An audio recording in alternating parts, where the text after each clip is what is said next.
Pretty good shape, so we're not really too rushed this morning. We are, you see there's a gauge on both sides here that gives you boiler pressure. There and here. 300 psi is where we like to, well, that's where we run the locomotive. So we got in this morning, we were set at about 250 pounds. When we put the engine up at night, what we'll do is we'll put a bank in the fire. Here's your fire box. About 4 foot in front of this door is where we have the bank. All those hot embers you see was part of the bank we had from last night. So we just came in this morning and busted that bank up and spread the hot ashes out. And we'll build our road fire for the day off of this. You can see there's still much more firebox in the front that's dark. By the time we get ready to go this morning, that whole 107 square feet of grate will have hot ash on hot embers on it. Open it up a little bit more so you can see there.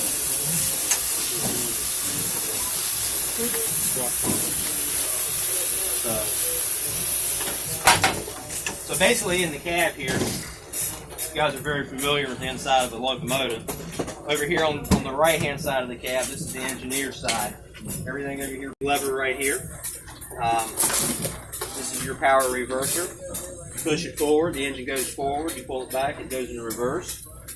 Brakes, it's called an automatic brake. The automatic brake controls the brakes on the entire train. So if we have 100 cars behind us, you apply this brake, brakes will apply on 100 cars, plus the locomotive. It's called an independent brake. The independent brake it controls the locomotive independently from the rest of the train. So you use this brake, it puts the brakes on just the locomotive and not the whole train set. Using these two brakes together is one of the ways you can control the slacking of the train. You figure each car has about 3 to 4 inches of slop.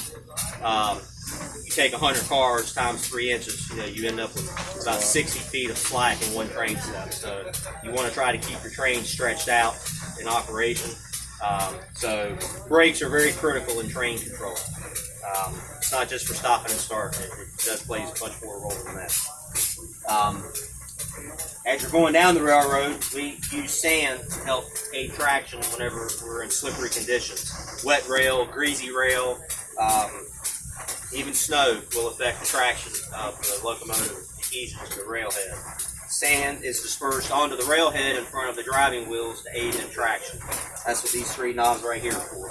You go down on the ground and look in front of the driving wheels, you'll see pipes that kind of stick out in front of the wheels. That's the sand. This is a bell ringer. You pull it out, the bell rings. Whistle cord, pull that, the whistle blows. This is an injector. This is one of 2 ways we have of injecting water into the boiler. Water is very important when you're dealing with a boiler. You want to make sure you have plenty of water in the boiler. We can tell how much water is in the boiler by these 2 sight glasses right here. We've got one on the engineer's side and one on the fireman's side. You can't really see it straight on. The glasses are aimed towards the seats, so you could probably see pretty good right there where the water level is. That is very important that we keep this water level up. If the water level gets too low, damage will be incurred on the boiler. It could even permanently damage the boiler or cause the boiler to rupture, which we like to not happen. Above, let's see, my flashlight is over there. It's kind of hard to see because it's dark right now, but this is a low water alarm up here. If the water does happen to get way too low, this whistle will sound, letting you know that the water needs to be addressed. We never like to hear that thing go off. So, the water, going back to that again, the second method of putting water in the boiler is a feed water pump. That's this guy right here. This takes the same water that the injector uses, except it preheats the water before it goes into the boiler. Preheats the water through the exhaust gases that come out of the stack going down the railroad. So the heat that comes out from the steam and the smoke that's expelled from the engine as you're running, it takes that heat and it transfers it into the water, preheats the water, so when it's introduced into the boiler, it won't shock the boiler as much with the cold water that the injector puts in. If you use the injector when we're sitting still, the feed water pump is used when we're pulling the train going down the railroad. So you use the feed water pump like exclusively then while you're... Yes. Oh, okay. Yeah. Because with a boiler, heat and pressure are equivalent. If you have a hot boiler that's got 300 pounds of steam in it, and you put a bunch of cold water in it, that pressure's going to start to drop off. The feed water pump, when you have the engine hooked up per se, when I say hooked up, you've got a heavy train behind you and you're ripping down the railroad. You've got your stoker set to where you don't have to do anything, and you've got your feed water pump set to where you don't have to cut it on or off. You can just leave it on, and you don't have to touch anything until the conditions change. So you monitor your feed water pump through the pressure, the amount of steam that's going to the pump. I don't know if Zach might have touched on a feed water pump that was located underneath the end of the cab of the engine here. This gauge right here, the pressure is red here, and that pressure will reflect how much water you're pumping into the boiler. The higher the pressure, obviously, the more water is going into the boiler. So you can set this to a happy medium, and you can almost just leave it alone. So would this be able to meet or exceed the flow rate of the injector by itself? Like if you use like compare the injector with the injector will pump more water, yes, but the injector is not designed to run on a continuous basis. This is designed to run long periods of time. Can injectors overheat? They can. But you got to really run the piss out of it. You have to overheat. So in order to boil all this water that you put into the boiler, you have to have heat. In order to have heat, you have to have fire. The fire obviously comes from the coal that you put into the box. The way we control the coal going into the box is we have a stoker. Because obviously we can't hand fire this big thing. It's way too much in there to try to keep happy whenever you're pulling the train. So the stoker is a screw that's inside this tube. It goes down under your feet, back into the tender behind you. The screw turns, delivers the coal up the tube, out under the door, and if you look, you see a little rectangle table right underneath that door. That's the blasting table. The coal drops out onto the table. That table has jets of steam. The jets of steam will kick the coal forward into the box. So between the stoker and the blast table, you can control how much coal is going into the box and where that coal is distributed into the box. Both of those appliances are controlled by these two knobs here. Stoker blast, stoker motor. This gauge here, there's actually two needles in this gauge, one for the blast and one for the motor. So I'll run it real quick and open the door so you can see how it works. It's a little noisy, so be prepared. I mean, it's not going to deafen you, but it is a little loud.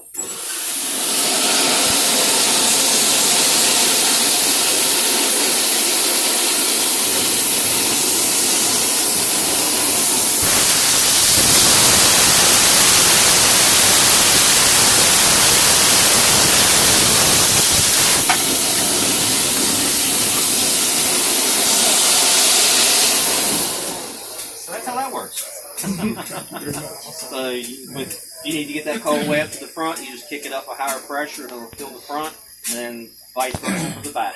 So the fireman's job while the train is in operation is to make sure that fire stays hot, make sure the fire stays level, and make sure that you have plenty of water in your glass, make sure you've got plenty of pressure in your pressure gauge. And as long as you keep all that done, your engineer will smile at you and everybody is in a good mood. When any of those get out of kilter, you get dirty looks from the person sitting in that seat. So, but yeah, that's. I actually need to run the injector. If you would let me step over here, you can see that.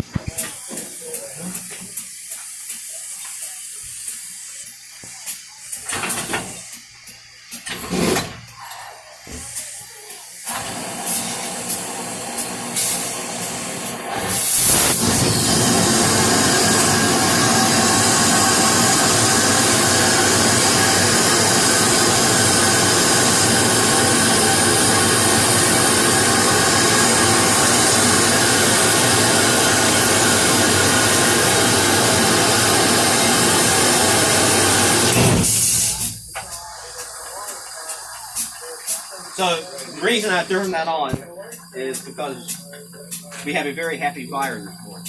So the pressure is coming up really quickly. I heard the safety valve starting to flutter. There's 4 safety valves mounted on the top of the boiler. They're set to go off at 300 pounds, 302 pounds, 304 pounds, 306 pounds. Those are obviously safety devices, so the boiler will build up too much pressure. So I heard it starting to feather, so I didn't want the safety to go off. If it goes off, it's not going to hurt anything. It just wastes water. Once it goes off, it's blowing steam and water out, which is being wasted. So I brought that pressure down by using the injector. Like I was saying earlier, if you throw cold water into the boiler, it's going to cause the pressure to drop because you're lowering the temperature of that boiler. So that was the reason I ran that injector, was to bring that pressure down. If you look at the pressure gauge, it dropped about 10 pounds. Just enough to get it off the pot and keep it happy. So, anybody got any questions or anything?